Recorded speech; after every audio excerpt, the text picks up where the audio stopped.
Commercial real estate is seeing a shift.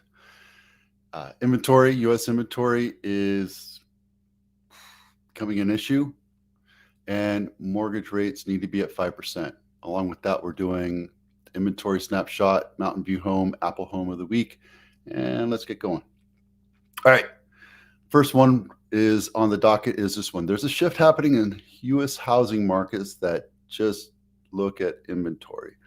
If you look at this, inventory is starting to rise quite a bit. As a matter of fact, you look at New Mexico, Washington, Georgia, and Florida, those are some issues over there. Why? Because people moved out there and they realized I don't like being here. I want to go back to what I know, and I want to feel better going back to where I came from. So people are moving back up to New York and back to California, back to wherever they came from. And there's other reasons too, right? California insurance is crazy expensive. Housing is expensive. So in different places outside of the Bay Area, inventory is starting to grow. You're starting to see that, especially in the Central Valley, on the coast down here. And in Florida, people are paying an average of $10,000 a year just for the privilege of owning a house for insurance. And that's kind of like throwing money away unless, a hurricane happens. So while we're seeing inventory increase across the nation, specific areas are not as affected, like our Bay Area. Our Bay Area inventory is still hugely underwhelming. I mean, we're at 50% of where we need to be as far as single family homes in San Jose as well as Santa Clara County. So, inventory in different places are seeing a hit. This could be one of the house of cards, or one of the cards stacked in the deck to bring down the economy. If the economy goes down, then yeah, prices will go down. But in the Bay Area, inventory investors will come and take that up because the Silicon Valley, the Bay Area, always bounces back, right? I talk about this a lot. I keep coming back to this. I thought I'd show this as a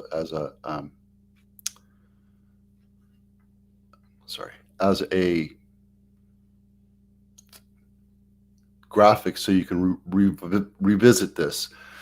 Maybe I need some more coffee. But our housing here, I don't think it's going to be the tipping point. I talk about automotive industry. I talk about the health industry and credit cards being overwhelmingly top heavy right now. Commercial real estate right now is a place where I am really concerned. I keep seeing this, and maybe it's just the algorithm keeps pointing it towards me because I'm focused on it. But if you look, the last couple of days I've been showing you videos about big, huge, hundreds of millions of dollars being foreclosed on in commercial real estate. It's dangerous, it's precarious, and it's because these banks are over leveraged and they can't service these loans. And the minute there's a whiff that asset, that investment is seeing any kind of trouble, they're going to pull the foreclosure trigger on it. And that could be part of where we're going with the economy, right? Talk about unemployment, talk about this. I just saw something where stocks are starting to tumble a little bit. That's all normal stuff, right? That's not anything to worry about until it becomes something to worry about. This is something to worry about. I would do a lot more reading if I were you to understand what's going on here. I know this is a lot of words here. Could this trigger an economic crisis? This could be the tipping point. This could be the reason why our house of cards falter. And that's what's important to understand, is that we all are intermingled with this. It's not just one myopic view of the real estate market, right? We have multiple different things that are coming in. We're not just talking about, I don't even bring up technology because that's a cyclical thing and it'll come back, right? We don't talk about the unemployment because that's the numbers that they produce are mingled at best. So understand that something to be aware of is that these markets here are something that could trigger the economic downturn. And I don't want to sound like a crash bro. I just want you to be aware of what's going on. Be very educated about where your investments are and understand that anything could be the one thing that knocks down our house of cards. Okay, enough of that. This just came out yesterday or today. It looks like today. This is bank rate. 47% of homeowners would need a mortgage rates under 5% to be comfortable buying a home this year. Well, homeowners, how about home buyers, first of all?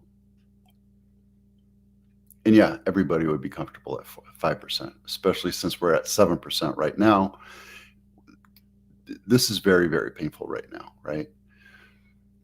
We're not going to see 2%, 3% unless we see another pandemic or something, right? Something that trigger the market.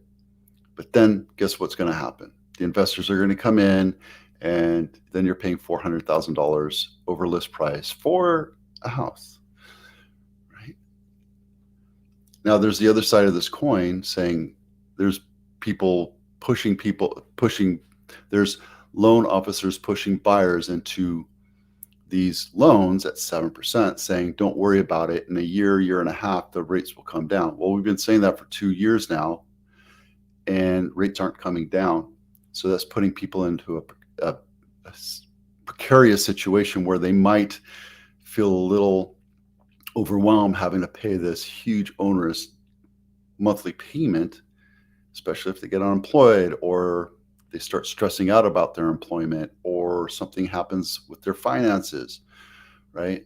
People today, it's very difficult for us to pay about $7,000 a month for a home unless you have a down payment, a massive down payment to cover that, to drop the rate, your monthly nut down. It's going to be difficult for you to move. And that's why we have the inventory problem. That's why we have houses like this costing $2.5 million, not my listing, 3-bedroom, 1.5 bath, 1,100 square feet. This is near Apple. That's why I brought it up. But look at this. It's just a cheap, it looks like a mobile home built in 1950. Nothing great about it. The only thing great about it is it's near Apple, right? Apple is right there. You can walk to work if you work at Apple. So that's why it's $2.5 million. It's been on market 62 days. Haven't touched the pricing. Why? Because the seller thinks that their house is worth $2.5 million. And they're willing to wait to find the right buyer. And I think this hurts everybody. I think it hurts the market. I think it's unreasonable. Remember when we talk about attracting the market or being a market maker? This seller wants to be a market maker, and there's nothing special about this house. I mean, look at it. I think we've looked at this one before. It's just a piece of crap house. They're like, oh, the value's in the land. Well, okay, then I'll pay you $1.5 million for the land. But look, when you're on market 2 months, you become part of the statistic. You become part of the problem. So I think originally this was a 2-bedroom, and then they built this out right here. They built out the garage into it. So nothing special about that house. It's kind of a piece of crap. This one is semi-close to Castro Street. This is Mountain View Home of the Week. Again, not my listing. 3-bedroom, 1 bath, 1,182 square feet. Built in 1952. Nothing. It's a nice little ranch house. Been on market 16 days, so it's still fairly fresh. I'm really grateful that my bandwidth is showing photos today, because yesterday we couldn't do that. But again, there's nothing hugely special about it.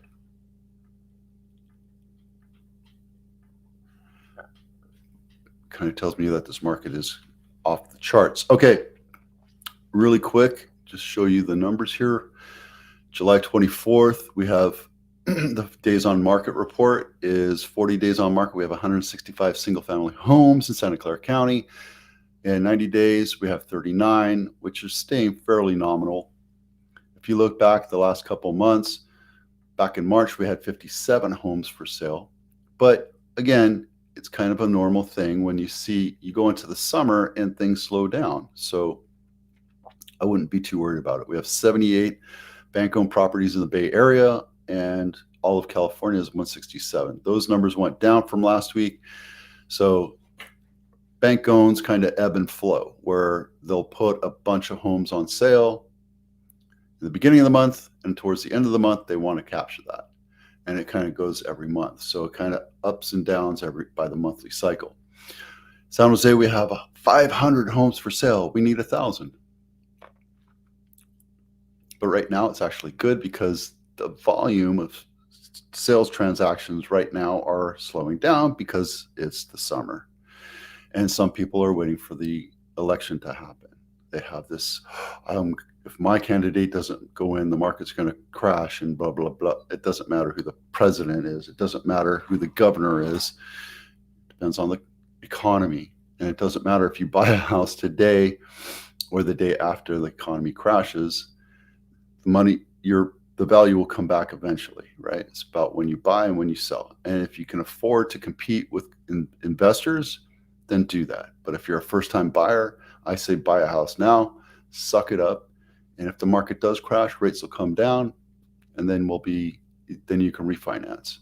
And in 10, 15 years, you'll be doubling your equity there. Santa Clara County, 1,000 homes for sale, same thing, 180 closed homes. Again, not anything special. Probably that's the second highest that fourth highest that I've seen so far this year. But volume is severely down, mostly because inventory is down and because interest rates, right? So there you go.